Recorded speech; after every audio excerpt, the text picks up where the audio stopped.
பொன்மாணிக்கவேல் வீட்டில் CBI raid மற்றும் அவர் மீது 13 பிரிவுகளில் வழக்கு பதிவு செய்தது சிபிஐ. விரைவில் கைது செய்யப்படுவாரா பொன்மாணிக்கவேல்? தேசிய பார்வை சேனல் நேயர்களுக்கு வணக்கம். நான் உங்கள் ஹேமந்த்குமார். பொன்மாணிக்கவேல் கொஞ்சம் ஒரு அதிரடி ஆஃபீஸராக இருந்தார் பல விதத்தில். பட் அவரை விமர்சனம் செய்கிறவங்க அவர் ஒரு விளம்பர பிரியர்னுவாங்க. எடப்பாடி ஆட்சி காலத்தில் சிலை கடத்தல் பிரிவு கமிஷனராக இருந்தார்.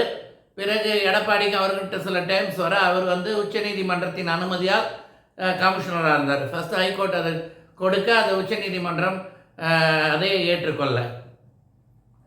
ஆனால் அவருக்கும் அப்போ டிஎஸ்பியாக இருந்த காதர் பாட்ஷா என்பவருக்கும் பிரச்சனை. காதர் பாட்ஷாவும் சிலை கடத்தல் மன்னன் தீனதயாளனும் ஒருங்கிணைந்து சிலைகளை கடத்தினார்கள் என்பது போல் குற்றச்சாட்டு.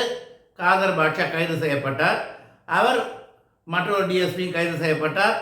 அவர் உயர்நீதிமன்றத்தில் வழக்கு தொடர்ந்தார். காதர் பாட்ஷா, நான் டிஎஸ்பி ரேங்க்கு, என்னை விட ஹையர் ரேங்க் ஐஜி, அவர் என் மீது பழி வாங்கிறதுக்காக அதிகார துஷ்பிரயோகம் பண்ணியிருக்காருனாரு. சிபிஐ விசாரணைக்கு அனுப்பிட்டு சென்னை ஹைகோர்ட் 2 பேரும் சைட்லையும் யார் குற்றவாளின்னு கண்டுபிடிக்க. அதெல்லாம் பத்திரிகையாளர்கள்லாம் சொல்லுவாங்க. எனது விஷயம் என்னன்னா, நான் ஒரு தேசியவாதி, இப்போ பாரதிய ஜனதா கட்சி ஆதரவாளர்.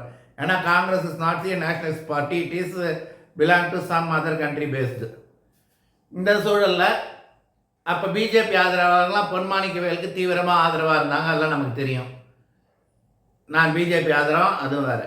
இப்போ பொன்மாணிக்கவேல் வீட்டில் சிபிஐ ரெய்டு பண்ணி 13 பிரிவில் வழக்கு தொடர்ந்துருக்கு. சட்டப்படி யார் குற்றம் செய்தாலும் குற்றமே, தண்டிக்கப்பட வேண்டியது தான்.